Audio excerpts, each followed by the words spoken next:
kenapa mau bang bulan kalau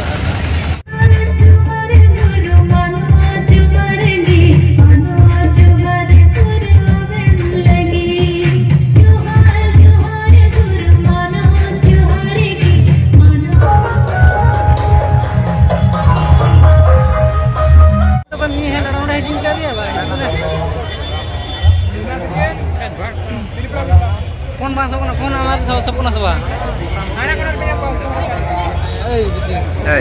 Kau nama sewa kan dia? Ya. Internet macam lagi nak kali. Internet jam. Kau bukan? Beku apa? Adi kom ia jelas kan tawaran jam dah.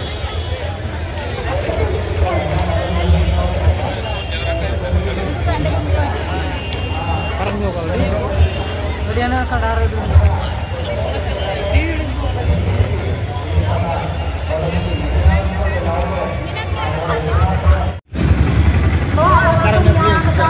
Cile. Empat kalau yang dia kena arto langsung store gede. Hah?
Dunia ini macam apa lagi?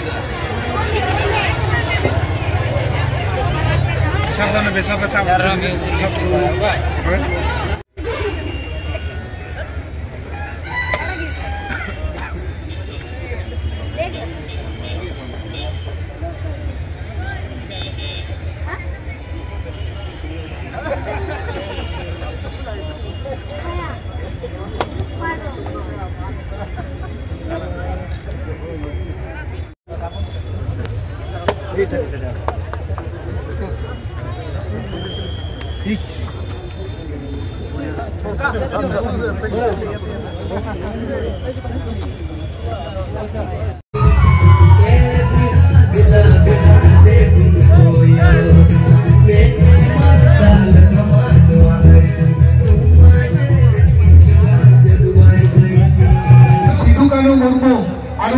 চাঁদ ভৈৰৱৰ নেতৃত্বত 1855 চনত এই বিদ্ৰোহ আৰম্ভ হৈছিল।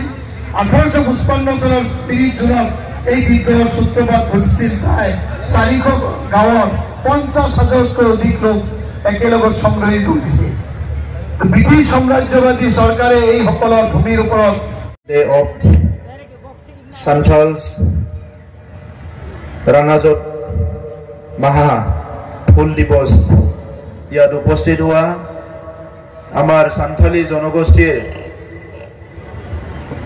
দাদাসকল, ভাইসকল, বাইদেউসকল, ভনীসকল আৰু উপস্থিত শ্ৰদ্ধাৰ ব্যক্তিসকল, আজিৰ এই সভাত উপস্থিত আসুৰ সাধাৰণ সম্পাদক শ্ৰীমান চৰেন ডাঙৰীয়া আৰু আসুৰ সকলো চেণ্ট্ৰেল কমিটিৰ বিষয়ববীয়াসকল, আজিৰ এই সভাত উপস্থিত আমাৰ ইএম উইলছন হাজদা ডাঙৰীয়া, ইএম সজল সিংহ ডাঙৰীয়া, আদিবাসী কাউন্সিলৰ শ্ৰদ্ধাৰ ইএম সকল, গোসাইগাঁৱৰ MLA জিৰণ বসুমতাৰী ডাঙৰীয়া,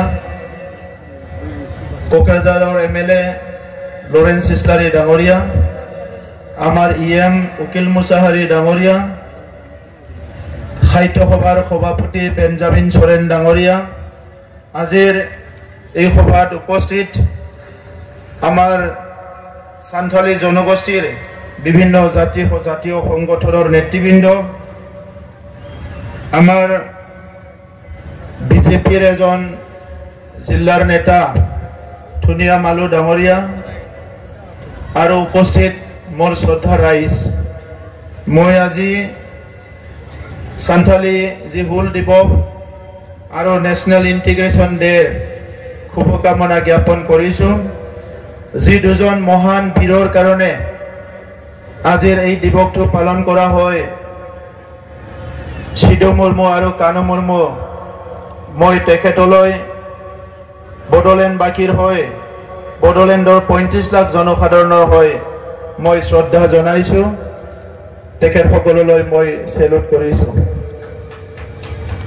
1855 চনত ব্ৰিটিছ শাসনৰ বিৰুদ্ধে সেই সময়ত ব্ৰিটিছে নতুন নতুন আইন আনি পেলাই আমাৰ জনজাতি মানুহবিলাকক বিভিন্ন ধৰণে ঠগ প্ৰবঞ্চনা, তেখেতসকলে আমাক সাপ্ৰেশ্যন অপাৰেশ্যন আৰু ডমিনেট কৰিব চেষ্টা কৰিছিলে। সমগ্ৰ ভাৰতবৰ্ষত 1855 চনত প্ৰথমবাৰৰ কাৰণে সিধু মুৰ্মু আৰু কানু মুৰ্মুৰ নেতৃত্বত সেই সময়ত প্ৰায় 60,000তকৈ অধিক সান্থালী লোকসকল ওলাই সেই সময়ৰ ব্ৰিটিছৰ বিৰুদ্ধে, জমিদাৰী প্ৰথাৰ বিৰুদ্ধে আপোচ কৰিছিলে। আৰু আজিলৈকে এটা নাৰা, যিটো হিন্দীত নাৰা বুলি কয়, শ্লোগান, জল জংগল জমিন আমাৰ আছে, আমাৰ হয়, এই শ্লোগানটো লৈ আদিবাসীসকলৰ সংগ্ৰাম চলি আছে। অন্যায়ৰ বিৰুদ্ধে যুঁজ দিবৰ কাৰণে আমাক সাহস লাগে, অন্যায়ৰ বিৰুদ্ধে যুঁজ দিবৰ কাৰণে আমাক জ্ঞান লাগে। অন্যায়ৰ বিৰুদ্ধে যুঁজ দিব লাগিলে নিজৰ জনগোষ্ঠী, নিজৰ মাতৃভূমিৰ প্ৰতি আমাৰ প্ৰেম লাগে। আৰু নিজৰ মাতৃভূমিক মৰম কৰা, প্ৰেম কৰাৰ কাৰণে, নিজৰ লোকসকলক মৰম কৰাৰ কাৰণে, নিজৰ লোকসকলক এটা নিৰাপদ জীৱনৰ কাৰণে চিন্তা কৰি, সুৰক্ষিত জীৱনৰ কাৰণে চিন্তা কৰি তেখেতসকলে সংগ্ৰাম কৰিছিলে। আৰু সেই সংগ্ৰামৰ পৰা আহি আজি ভাৰতবৰ্ষৰ আদিবাসীসকলক নিজৰ নিজৰ পৰিচয়, অস্তিত্ব, ভাষা, সংস্কৃতিলৈ নিজকে প্ৰতিষ্ঠা কৰিবলৈ সক্ষম হৈছে। সান্থালী জনগোষ্ঠী ভাৰতবৰ্ষৰে অতি পুৰণি এটা জনজাতীয় মূলৰ জনগোষ্ঠী। ঝাৰখণ্ড, ছত্তীশগড় বিভিন্ন ৰাজ্যত সান্থালীসকলে ST ষ্টেটাছ পাইছে। সান্থালীসকলৰ লগত বড়োসকলৰ এটা বেয়া সম্বন্ধ আৰু ভাল সম্বন্ধ, ঐতিহাসিক দুটা সম্বন্ধ আছে। ভাল সম্বন্ধ বুলি ক'ব লাগিলে যি সময়ত বড়োলেণ্ড আন্দোলন হৈছিলে সেই সময়ত শিবু সোৰেন ডাঙৰীয়া ঝাৰখণ্ডৰ অকল নেতা নাছিলে, তেখেতে ক্ষুদ্ৰ ক্ষুদ্ৰ ৰাজ্য বিচাৰা আন্দোলনকাৰীবিলাকৰ নেতা আছিলে। সেইকাৰণে বড়ো নেতৃত্বৰ লগত ঝাৰখণ্ডৰ নেতৃত্বৰ লগত এটা মধুৰ সম্পৰ্ক আছিলে। যি সময়ত আমাৰ অসমৰ এই অঞ্চলত আমাৰ আদিবাসী বা সান্থালী আৰু বড়োসকলৰ মাজৰ সম্বন্ধটো বেয়া হৈছিলে, সেই সময়তো ঝাৰখণ্ডৰ নেতাসকলে আহি আমাৰ এই অঞ্চলৰ সান্থালীসকলৰ নিৰাপত্তাৰ কথা পতাৰ লগতে বড়োসকলৰ লগত ভাল সম্পৰ্ক ৰখাৰ কাৰণে কেনেকৈ একেলগে জীয়াই থাকিব লাগে এই কথাবিলাকো পাতিছিলে। মই ঝাৰখণ্ড মুভমেণ্টৰ বহু লিডাৰক চিনি পাওঁ। কেইবছৰমান আগত মই ৰাজনীতিত অহাৰ আগত মই ঝাৰখণ্ডলৈ, ছত্তীশগড়লৈ বহু গৈছিলোঁ, তাতে শান্তি প্ৰতিষ্ঠা কৰাৰ কথাবিলাক আলোচনা কৰিবলৈ। তেতিয়া মই বাবুলাল মাৰাণ্ডী ডাঙৰীয়াক লগ পাইছোঁ, প্ৰাক্তন CM ডক্টৰ বাসাবী কিৰো, এজন বাইদেউ আছে আমাৰ, যিয়ে নেকি আমাৰ ৰামদয়াল মুণ্ডাজীৰ লগত একেলগে কাম কৰিছিলে। আমাৰ শিৱ সোৰেন ডাঙৰীয়াৰ পিছত ৰামদয়াল মুণ্ডা ডাঙৰীয়া সমগ্ৰ ভাৰতবৰ্ষৰ আদিবাসীসকলৰ কাৰণে বহুত কাম কৰি থৈ গৈছে। তেখেতে সৰ্বভাৰত